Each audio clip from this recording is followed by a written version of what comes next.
Thank you for tuning in. Episode 13 of the Nevada Patriot Podcast starts in a few seconds. We're talking about new laws, the continuing Pahrump judge appointment saga, and some current events. Don't touch that dial. Attention, Southern Nevadans. Turn up that dial for some real talk about the issues that matter to us. From some of our valley's local leaders, business owners, and even the occasional elected official. Airing now on incredibly intelligent local radio stations and streaming worldwide at the NevadaPatriot.com. Welcome to the Nevada Patriot Podcast with Matt Sadler.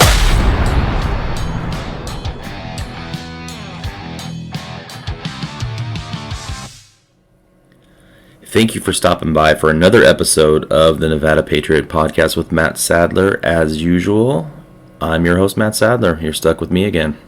But have faith we can get through it together. Merry Christmas, and I really do hope your holiday season has been fantastic. So some of the stuff that we're going to talk today is going to be about new laws, particularly and really only in Nevada, Southern Nevada here. The Justice of the Peace saga, how it continues, some updates at the Board of County Commissioners meeting, and some other current events. So we're going to start off talking about some of the new laws that have come down here since the legislative session, and even some stuff happening in Clark County. We'll get to both of those things here. So in 2021, Assembly Bill 116 was passed, and that actually comes into effect on January 1st. What that bill effectively does is it decriminalizes traffic tickets.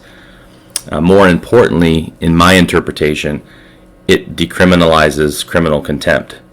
And I'll kind of get into why I think that is. The other thing that we're going to get into is in Clark County, my native land, our kooky neighbor down south has decided to ban sales of pets at pet shops, at pet stores. So like commercial pet sales are going to be coming to a stop there. And this specifically pertains to dogs, cats, rabbits, and pigs. So unpacking a little bit about Assembly Bill 116, it decriminalizes traffic tickets. So that means, for quote unquote minor traffic citations. So if you're driving on a suspended license, if you are speeding, blowing through a traffic stop, the essence of the bill, the wording of it is that you don't get thrown in jail anymore for those offenses. Well, the truth of the matter was, very rarely was anyone getting thrown in jail up front for a minor traffic citation. If you're speeding 10 miles over, if you California stop through a stop sign, you're not getting thrown in jail for that. You're usually given a ticket and an appearance date that you have to appear in court to handle your ticket, or a method by which you can pay for your ticket before that. If you kind of like plead no contest, pay the fine, pay the citation before you go to court. In essence, what I mean by how it decriminalizes criminal contempt is that, once you have a bench warrant applied, what you really are being arrested for, in essence, is not the ticket in of itself, it's the contempt of the court. The court has issued you a citation that you're ordered to pay. You don't pay it, or you don't try to make other arrangements. They make payment plans all the time, people. I mean, they're very liberal. Our court, especially here in Pahrump, I've been witness to it.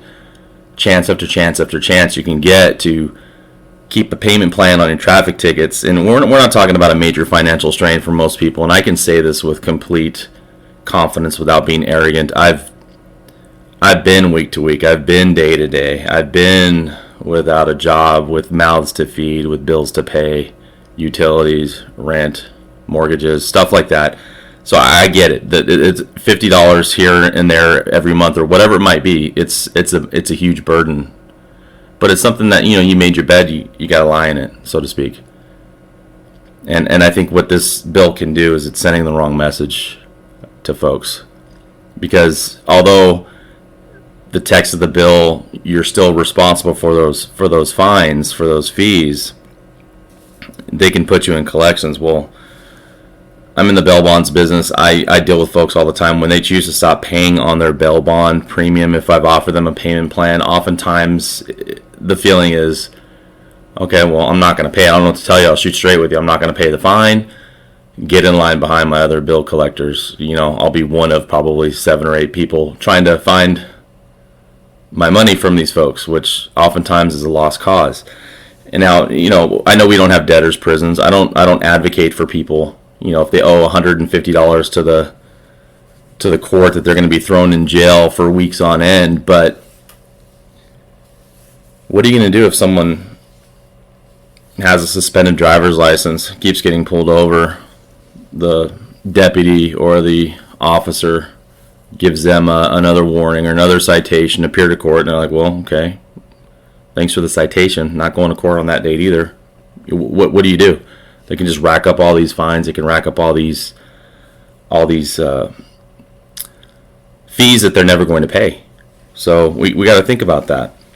And I know, there's many progressive organizations that have backed this, that say that citations affect people of color more than other folks. I get their sentiment. I get it.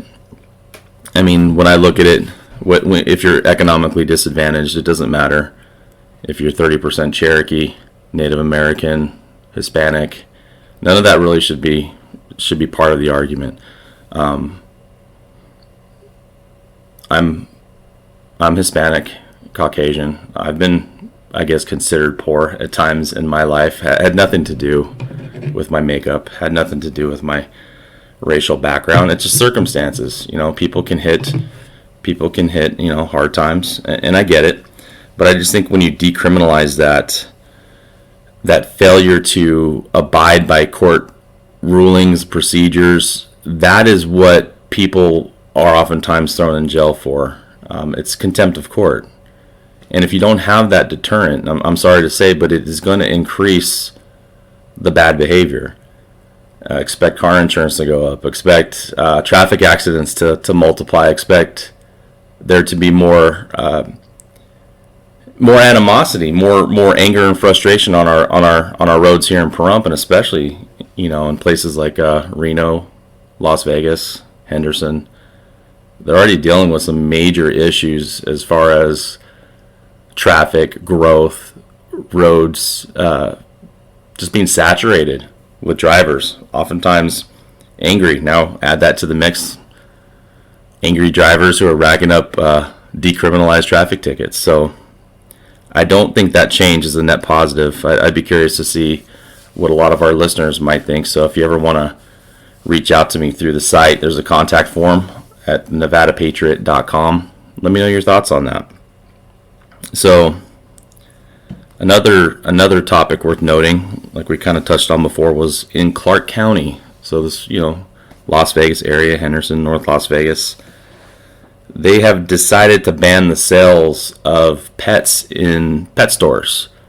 So no longer would you be able to go, for instance, to Petland or places like that to purchase a pet, to purchase a puppy, a dog, a cat, bunny, piglets. You can't do that anymore. So I see the problem that they're trying to address, at least at this policy level. The problem is that the shelters are overcrowded. They're worried about unscrupulous practices, puppy mills, all these different things that are involved with that. But you got to ask yourself, does this really solve the problem? If you have the government, in essence, picking a loser in this aspect, which would be they're picking the pet shops to be losers economically, so they're shutting them down, not allowing them to have that part of their business in favor of a beneficiary, which in my estimation is going to be the dog breeders, the private breeders, I mean.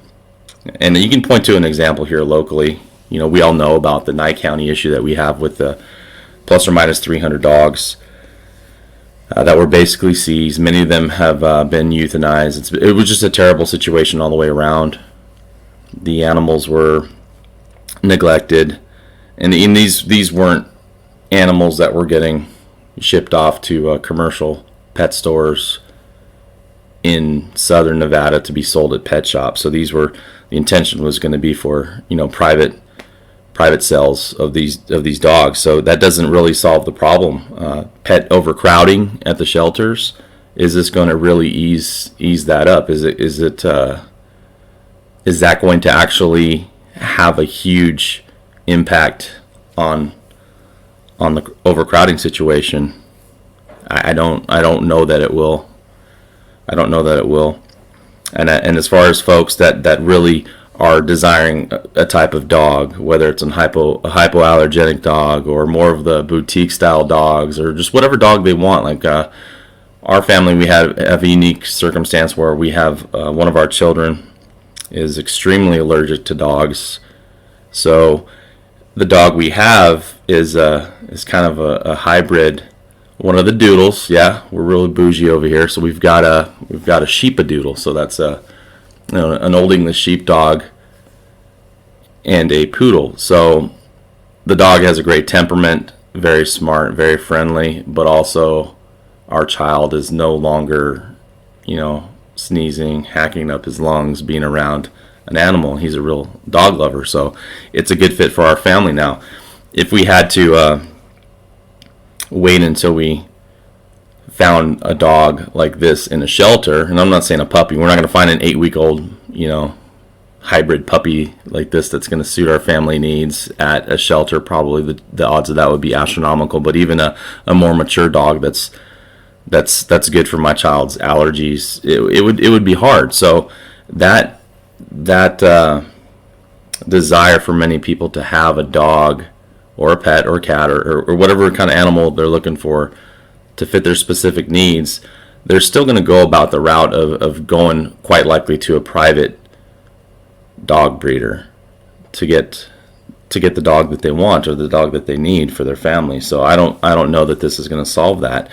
It would be a parallel situation if the government decided to ban gun sales at gun shops. That's just going to put more pressure on private sales. It's going to make private sales go through the roof. So that would be the government picking a winner and a loser in that type of market. And I think that's not good no matter how you look at it. So I don't really see the problem with having the pet shop selling the animals, because if there was any kind of chance to effectively regulate or monitor the condition of the animals, the condition of how they're transported, of how they're taken care of prior to sale, it would be in that type of environment. So if any ball was dropped, maybe it was dropped in that aspect.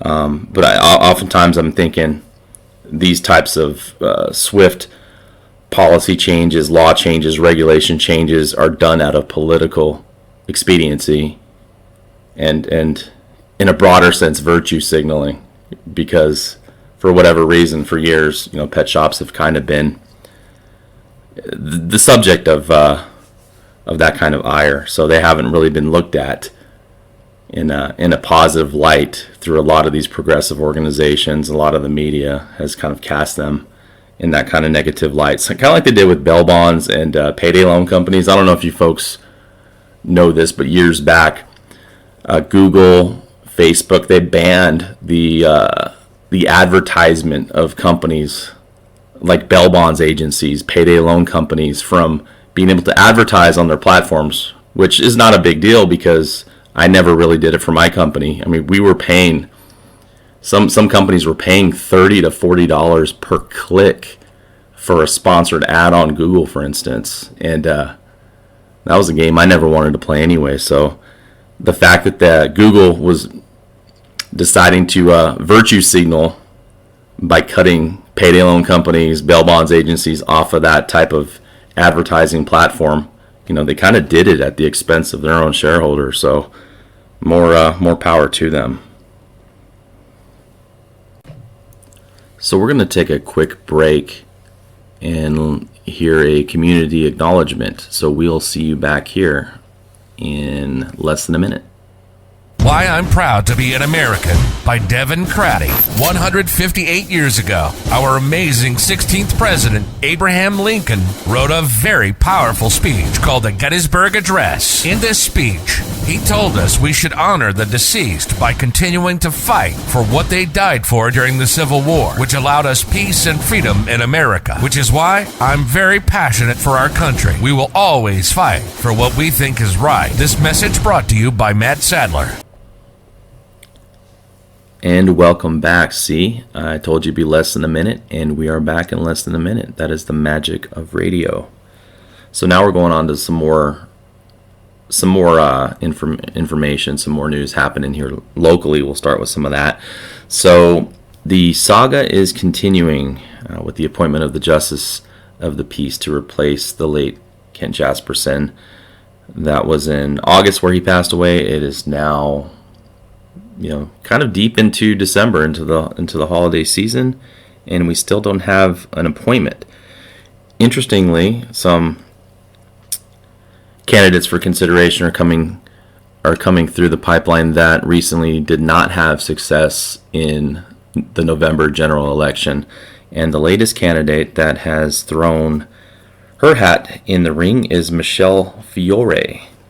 She is the former GOP assemblywoman and former Las Vegas City Council member, looking to be considered for Justice of the Peace here in Pahrump. It's, to me at least, it's a little bit unexpected and super interesting. She came up short in her bid to be elected the Nevada treasurer this last November after stepping down from the governor's race before the primary this past June. So I'm really not quite sure how the optics of her appointment would appear. But the clerk's office our local Nye County clerk's office does verify that she is a registered voter here in Pahrump.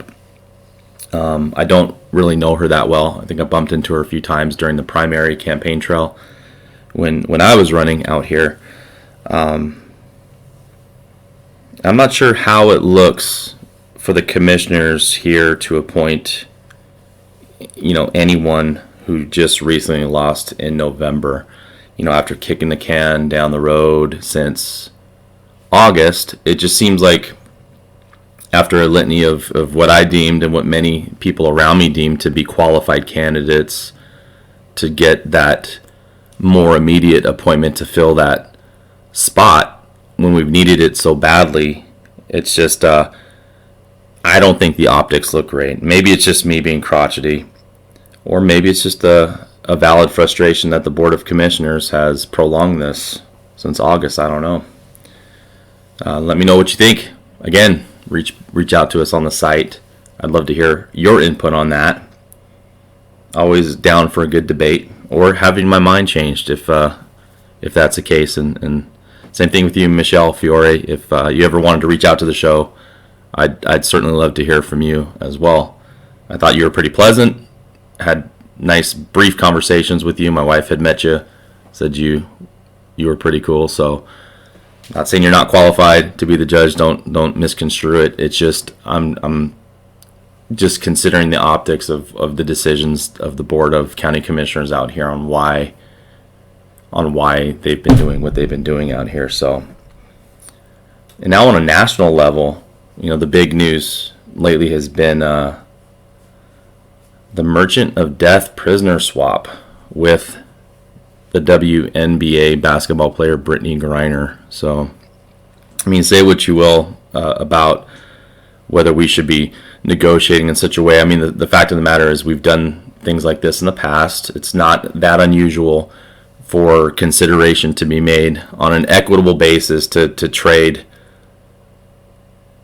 somebody being held here in our country, most of the time for very good reason, with somebody that is one of our people being held in another country, most oftentimes in a persecuted, wrongful, or petty way. I get it. And, I don't have a lot of sympathy with regard to her being the fact of the matter is she hasn't been the most patriotic person in the world, but I'm a First Amendment type person, and you have the right to not look at your own country in a high light, regardless of your privilege, because I believe when you look at privilege, my privilege versus, say, her privilege, I think she's more privileged than me. She can dunk a basketball and make a lot of money. Maybe not as much as LeBron James or other NBA players, but that's a pretty good life, And in a country like ours, she was given those opportunities. So she doesn't have a lot of reverence for our country. However, she's an American citizen. She's just like me and you. She's endowed by these rights of being a citizen to not be held in another country in a petty form like that. I mean, the fact is, yeah, she definitely did something she wasn't supposed to do, but was a prison sentence like she received, is that just? I can't out of one side of my mouth say that they're persecuting the so-called January 6th insurrectionists by giving them years of prison here and not also see that that's unfair, that Russia was trying to do that to Brittany Griner for what would be a very petty, more of a misdemeanor crime here in the United States. So, two wrongs don't make a right. They're both equally egregious. So, in a way of being an American, I'm happy to see her get home because she deserves to. So does the other military veteran that's out there, the Marine that's been out there since, and now I think it's been going on a few years, right? So the administration assures that it wasn't a matter of them picking one person over the other. Brittany in favor of the Marine that's being held there. They insist that it was a chance to get one of our people back. Now, should we have traded a person that dealt in selling massive amounts of Soviet-era arms, possibly to the people that were actually using them against our soldiers? I don't know. He'd already served 10 or 11 years, so it's not as if he was just recently incarcerated. So he has had to feel some of the pinch already for north of a decade in our prison system out here. I mean, does that make it a proper trade? I don't know. I mean, the way I look at it, there's 1,000 other things that the Biden administration and that the U.S. government, U.S. Congress does that, in my opinion, is way more egregious than this. So I'll focus most of my animosity on that. With that being said, I'm glad that Brittany Griner is home now, and hopefully she can get her career back going. So some other stuff that's going on locally, not really news stuff per se, but just some happenings here. So bell ringing for the Salvation Army has been going great, and we have some preliminary reports that over $14,000 has already been collected. So we're not even, we're barely now, as I'm recording this, it's now December 10th, 2022, Saturday. So that's a very respectable number. We still have a lot of the holiday season remaining, still quite a few days. So if you haven't dropped a bit of change or any big bills with dead presidents on them in the kettle, give it a try. If you see me out there, let me know how my bell ringing skills are. I'm open to constructive criticism. I think I do an okay job. So lately it's been Smith. So if you're a Smith shopper, I've been over there, but also at Walmart once, and Smith's twice at least. So yeah, you might see me at either. It's wherever they kind of have a need and I get a chance to do it all. I'll be out there ringing bells, usually with my lovely bride. So we also have a quick community acknowledgement. I'm a firm believer in keeping our money local when we can. Supporting small businesses, it helps out obviously your neighbors, your friends, the people that you're going to be shopping with, the people that you're going to be going to go drop money in the kettlebell with later on today. You can help these people, help these small businesses. When you help them, that keeps more money local. They're going to spend more money local. It's going to help other local businesses, other local eateries. The tax base, the tax revenue, it helps keep more of that here locally. So I always encourage that. And obviously I'm a small business owner as well. So I want to talk about Luis's Custom Perump Benches. They handcraft tables, chairs, and benches to order. So he's working on a piece for me right now as we speak. It should be ready, I think, at the beginning of the week, so I'm excited about that. So his prices, to me anyway, they're extremely fair. He uses all new, sturdy lumber. You can find him on Facebook under Luis's Custom Perump Benches. And on his page and on his personal page, you can see pictures of some of his work and connect with him through Facebook on his regular page or on his Luis's Custom Perump Benches page. So I want to thank you for joining us yet again. So please don't forget what the Christmas season is really all about. Please enjoy your family and friends. Be safe. Like we've said different times on the show, we don't always know how long we have here. You don't always know how long your family members have in this world. Enjoy them while you can. Stop, take a breath, and just really focus on the stuff that matters. It's not always the Black Friday sales and the $400 70-inch TV screens, stuff like that. It's that stuff will come and go. The things of eternity is what you have to focus your mind on that day. When you're breathing your last breath, you're not going to be wishing you bought just one more piece of electronics or had the upgraded iPhone. You're going to, if anything, you'll be just wanting more time to spend with those people that you love. So keep that in mind. And until next time, God bless. You've just spent some of the best minutes of your life hanging out with Matt Sadler at the Nevada Patriot Podcast. Thank you for listening. Tell a friend and join us next time. After you catch your breath, check out the NevadaPatriot.com for more content, advertising opportunities, and to give listener feedback. That website again is the NevadaPatriot.com. Until next time, Patriots, stay American.